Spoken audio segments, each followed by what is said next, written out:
Hello guys, in today's video I will talk about the instructions on using materials. First, avoid using the eraser. Eraserचा वापर खूप कमी करायचा आहे. Point number 2, keep 2 bowls of water ready. One for cleaning brushes and the other for color work. करायला बसणार तेव्हा तुम्हाला 2 पाण्याचे बाउल ठेवायचे आहे. बाउल तुम्हाला स्वच्छ पाण्याचे ठेवायचे आहे. कलर केल्यानंतर तुम्ही आधी कलर्ड बाउलमध्ये पेनब्रश धुणार, त्याच्यानंतर तुम्हाला स्वच्छ पाण्यावाल्या बाउलमधून पेनब्रश धुवून घ्यायचा आहे. Use a big size white palette instead of a coloured one or use white saucer. कधी पण जर पॅलेट तुम्ही यूज करत आहात तर व्हाईट कलरचाच पॅलेट यूज करायचा, इतर कोणताही पॅलेट यूज करायचा नाही. किंवा तुम्ही व्हाईट कलरचा सॉसर सुद्धा यूज करू शकता, पण व्हाईटच असायला हवं. The whole picture should not be painted by using one brush only. Use a small pointed brush to paint the smaller parts and to outline the picture.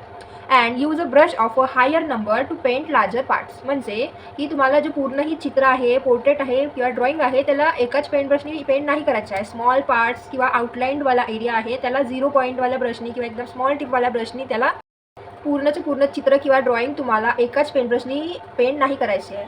जिथे स्मॉल पार्ट्स आहेत किंवा small structure किंवा small designs आहे आणि जिथे outline आहे तिथे तुम्हाला स्मॉल पेंट ब्रश यूज करायचा आहे. आणि जिथे मोठी मोठी डिझाईन्स आहे, मोठे मोठे लाईक एरिया आहे कवर होता किंवा बॅकग्राऊंड जसं झालं तर तिथे तुम्हाला मोठा पेंट ब्रश यूज करायचा आहे. ठीक आहे, तुमच्याकडे सगळे वेगळ्या वेगळ्या प्रकारचे पेंट ब्रश असले पाहिजे.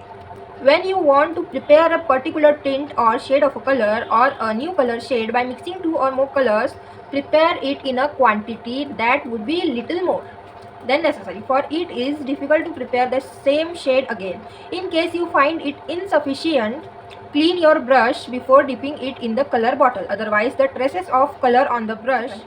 ठीक आहे, तर इथं काय म्हणत आहे की जर तुम्ही एक टिंट कलर किंवा एक डिफरंट शेड क्रिएट करत आहात 2 किंवा 2पेक्षा जास्त कलर्सचा यूज करून, तेव्हा तुम्हाला जितकी क्वांटिटी रिक्वायर्ड आहे त्याच्यापेक्षा थोडा जास्तच बनवायचा आहे. कारण जर का बनवता ते पेंट संपलं तर पुन्हा तुम्ही तसं नाही बनवू शकणार, आणि जर तुम्ही बनवलं तरी तुमचा एक्झॅक्ट कलर नाही मिळणार. तर कधी पण पेंट किंवा नवीन कलर बनवताना तुम्हाला क्वांटिटी जास्त बनवायची आहे. ठीक आहे, कमी नाही बनायची. जास्त असलं तर चालते, कमी नाही झालं पाहिजे.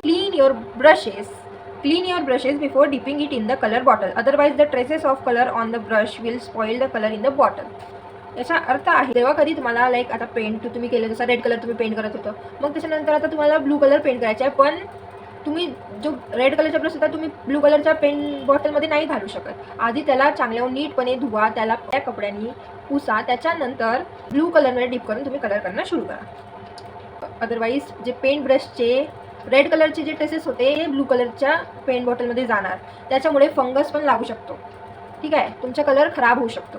तर नीटपणे लक्ष ठेवायचे. Do not put the cap of one bottle on that of another. म्हणजे जसं तुमची रेड कलरची बॉटल आहे पेंटची आणि एक ब्लू कलरची पेंटची बॉटल आहे, तर ब्लू कलरचा कॅप रेड कलरमध्ये नाही लावायचा आणि रेड कलरच्या ब्लू कलरमध्ये नाही. ज्या बॉटलचा कॅप आहे त्याच बॉटलमध्ये लावायचा आहे. कळलं? If the colour begins to dry up, add 4 to 5 drops of clean water in the colour bottle so that the pigment inside does not dry. म्हणजे जर का तुम्हाला वाटत आहे की तुमचा कलर ड्राय होऊ शकतो, बॉटलमधला जो कलर आहे ते ड्राय होऊ शकतो, तर त्या बॉटलमध्ये 4 ते 5 स्वच्छ पाण्याचे थेंब टाकून ठेवायचे आहे, ज्याने की तो ड्राय नाही झालं पाहिजे. धन्यवाद.